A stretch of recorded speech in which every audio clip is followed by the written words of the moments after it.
ओम शांति। आज 21 फरवरी 2025 की साकार मुरली की पॉइंट्स का हम आत्माएं मनन चिंतन करेंगे। लेकिन इससे पहले आप सभी आत्माएं हमारे साथ खुद को आत्मा बिंदु समझकर बैठेंगे और फिर मुरली का मनन चिंतन करेंगे। मुरली का मनन चिंतन और मुरली सुनने के लिए हमें आत्म स्थिति में स्थित होना होगा, जैसे कि मैं आत्मा बिंदु, चमकता हुआ सितारा, इस शरीर में कानों के जरिए मुरली सुन रही हूँ। बुद्धि द्वारा मुरली का मनन चिंतन करती हूँ। बाबा आज की मुरली में हम बच्चों से कहते हैं कि मीठे बच्चे, पास विद ऑनर होना है। यानी जब अंत में हम ब्राह्मण बच्चों की इस पढ़ाई की परीक्षा होगी, यानी आत्मा की परीक्षा होगी, आत्मा का एग्ज़ाम होगा, तो एग्ज़ाम में, परीक्षा में अच्छी डिग्री लेकर पास होना है। यानी ऐसे पढ़ाई करनी है कि जब एग्ज़ाम हो, परीक्षा हो, तो पास होने के साथ साथ बहुत ऊंचा पद भी लेना है। उसे कहेंगे पास विद ऑनर। तो बाबा पास विद ऑनर होने के लिए कहते हैं कि बच्चे बुद्धि से योग एक बाप की याद में रहे, इधर उधर थोड़ा सा भी कहीं ना भटके। बाबा बताते हैं कि जो बच्चे शरीर को याद करते हैं, शरीर को देखते हैं, शरीर को ध्यान में रखते हैं, ऐसे बच्चे ऊंचा पद नहीं पा सकते। इसलिए शरीर को याद नहीं करना है, एक बाप को याद करना है, तभी पास होने के साथ साथ ऊंचा पद पा सकेंगे। आज की मुरली में बाबा प्रश्न पूछते हैं कि बच्चे, सबसे ऊंची मंजिल कौन सी है? तो इस प्रश्न के उत्तर में बाबा बच्चों को बताते हैं कि आत्मा जीते जी इस पुरानी दुनिया में मर जाए, यानी जीते हुए भी पुरानी दुनिया आत्मा के लिए मर जाए और शिव बाबा बाप की याद में रहे, शिव बाबा का ही बनकर रहे और कोई भी दुनिया से जुड़ा हुआ कुछ भी रिश्ते, किसी का शरीर आदि कुछ भी याद ना आए, याद ही ना रहे, अपने शरीर की याद भी भूल जाए, यानी देह अभिमान कि मैं शरीर हूँ, ये भूल जाए, क्योंकि ये तो सच नहीं है ना। ये शरीर मुझ आत्मा का हो सकता है, लेकिन मैं तो चैतन्य आत्मा हूँ, ज्योति बिंदु। तो देह अभिमान छूट जाए, देह यानी शरीर की याद भूल जाए, छूट जाए। तो जब ऐसी स्थिति होगी, इसे ही कहेंगे ऊंची मंजिल। इतनी ऊंची मंजिल हम आत्माओं की है, इतनी ऊंची मंजिल को पाना है। लगातार देही अभिमानी यानी शरीर में रहते हुए भी आत्मिक स्थिति में स्थित रहना, यही याद रहे कि मैं आत्मा इस शरीर के जरिए कर्म करती हूँ। ये शरीर मुझ आत्मा का रथ है, जिसे मैं आत्मा चलाती हूँ। तो जब ऐसी अवस्था बन जाएगी, तब हम ऊंची मंजिल को पा लेंगे।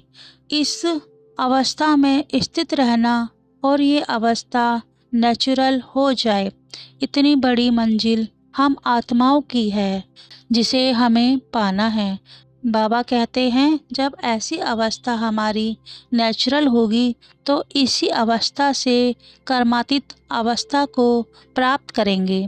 बाबा ने कर्मातीत अवस्था के बारे में कल की मुरली 20 फरवरी 2025 की मुरली में भी बात की थी। कर्मातीत अवस्था यानी कर्म के प्रभाव से मुक्त और कर्मों के परिणामों के प्रभाव से भी मुक्त। आज की धारणा के लिए मुख्य सार। बाबा आज की धारणा में मुख्य 2 बातें बताते हैं। पहले पॉइंट कि किसी भी देहधारी यानी कि शरीरधारी से लगाव नहीं रखना है, यानी किसी के देह को नहीं देखना, ना याद करना है, ना किसी शरीर से लगाव रखना है। बाबा कहते हैं शरीर को याद करना भी भूतों को याद करना है। भूत यानी विकार। तो बाबा कहते हैं कि किसी शरीर को याद करना भी विकारों को याद करना है। इसलिए किसी के रूप को किसी के नाम को भी याद नहीं करना है। बाबा कहते हैं किसी के नाम रूप में नहीं लटकना है, यानी याद नहीं करना है। किसी के रूप को, किसी के नाम को, अपने शरीर को भी भूल जाना है। सिर्फ आत्मा याद रहे, मैं आत्मा ज्योति बिंदु। दूसरी पॉइंट बाबा कहते हैं भविष्य के लिए अविनाशी कमाई जमा करनी है। अविनाशी कमाई यानी ऐसी कमाई जिसका कभी विनाश नहीं होता है, जो कभी ख़त्म नहीं होती है, जो कमाई जन्मों जन्मों के लिए होती है। तो भविष्य के लिए यानी सतयुग और जन्मों जन्मों के लिए ये अविनाशी कमाई जमा करनी है। बाबा कहते हैं सेंसिबल यानी समझदार बनकर ज्ञान की पॉइंट्स को बुद्धि में बहुत अच्छी तरह से धारण करना है। जो बाप ने समझाया है पढ़ाई में वह समझकर दूसरों को भी सुनाना है, समझाना है। आज की मुरली में बाबा ने 2 शब्दों का जिक्र किया है, एक तो देह अभिमान और दूसरा देही अभिमानी। तो इन दोनों शब्दों में फर्क है, बाकी सुनने में एक से लगते हैं। तो इन दोनों में फर्क क्या है? देह अभिमान का मतलब है कि जब हम समझते हैं कि मैं शरीर हूँ, मैं ही शरीर हूँ, जबकि ये सच नहीं है। सच तो ये है कि आत्मा और शरीर दोनों अलग हैं और मैं आत्मा हूँ, इस शरीर को चलाने वाली। तो देह अभिमान को भूलना है, यानी शरीर को भूलना है।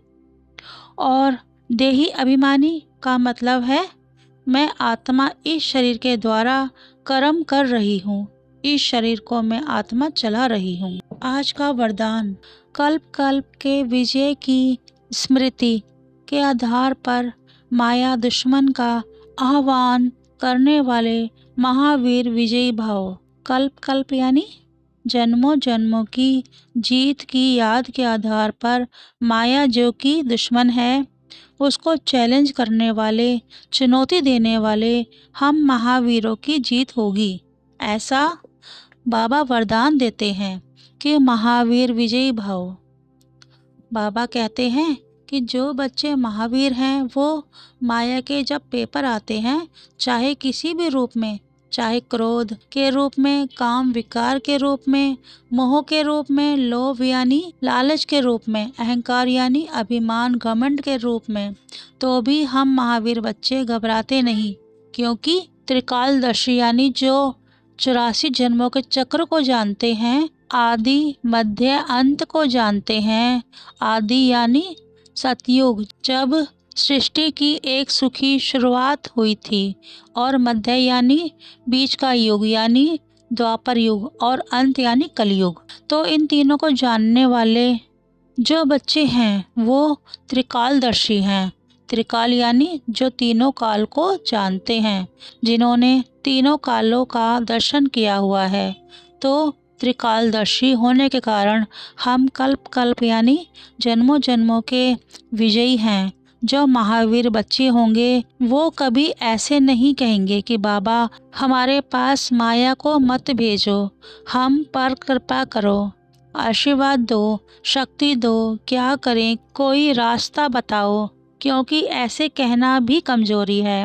महावीर मतलब जिसको किसी से डर नहीं लगता, जो माया से डरते नहीं बल्कि माया इन महावीरों से डरती है। महावीर तो दुश्मन को खुद बुलाते हैं कि आओ और हम विजयी बने, यानी कि जीत हमारी है, क्योंकि महावीर है, डरते नहीं, लेकिन हमसे माया दुश्मन डरती है। आज का स्लोगन, समय की सूचना है कि समान बनो, संपन्न बनो, यानी समय इशारा कर रहा है, समय का इशारा है, अब जल्दी से बाप समान बनो और संपन्न बनो। बाबा आज की मुरली में हम बच्चों को अव्यक्त इशारे देते हैं कि बच्चे एकांत प्रिय बनो, एकता और एकाग्रता को अपनाओ, यानी कि एक के प्रेम में मगन रहना, एक संग में रहना और एकाग्र यानी फुल अटेंशन रखना। बाबा कहते हैं कि कोई भी सिद्धि सिद्ध करनी हो तो एकांत और एकाग्रता की विधि द्वारा सिद्धि को पा सकते हैं, यानी एकांत और एकाग्रता की विधि द्वारा कुछ भी सिद्ध कर सकते हैं। एकांत यानी एक के अंत में समा जाना, यानी शिव बाबा की याद में समा जाना। जैसे कि मेरा तो एक शिव बाबा, दूसरा ना कोई। जैसे मैं तो सिर्फ शिव बाबा को जानती हूँ और दूसरा कोई मुझे याद नहीं। और एकाग्रता यानी पढ़ाई में फुल अटेंशन रखना है। जैसे हमारे देवी देवताओं के रूप में जो चित्र है, जो याद दिलाते हैं कि जो भक्त लोग भी हैं, उनको जब कोई सिद्धि प्राप्त करनी होती है तो देवी देवता का चित्र सामने रखते हैं, क्योंकि समझते हैं कि इनसे ही सिद्धि होगी। तो दो विधि वो भी अपनाते हैं। एक तो एकांत में चले जाते हैं, उसी देवी देवता को सामने रखते हैं और उन्हीं पर एकाग्र हो जाते हैं। तो यही विधि हमें भी अपनानी है। ज्ञान में चलते हुए ब्राह्मण जीवन में हमें यह दो विधि अपनानी है। एकाग्रता कम होने की वजह से ही दृढ़ निश्चय यानी पक्का विश्वास की कमी होती है। तो बाबा में पक्का विश्वास रखकर एकाग्र होना है। और एकांतवासी अगर कम बनते हैं, जरा भी एकांतवासी बनने में कमी होती है, तो अगर कोई नॉर्मल सोच भी होगी यानी साधारण संकल्प का बीज होगा, तो वो भी कमज़ोर हो जाएगा और फल नहीं देगा। इसलिए इन दोनों विधि से एकांत और एकाग्रता द्वारा सिद्धि स्वरूप बनना है। यानी अभी अभी सोचा और अभी ही हो भी गया, सच हो गया।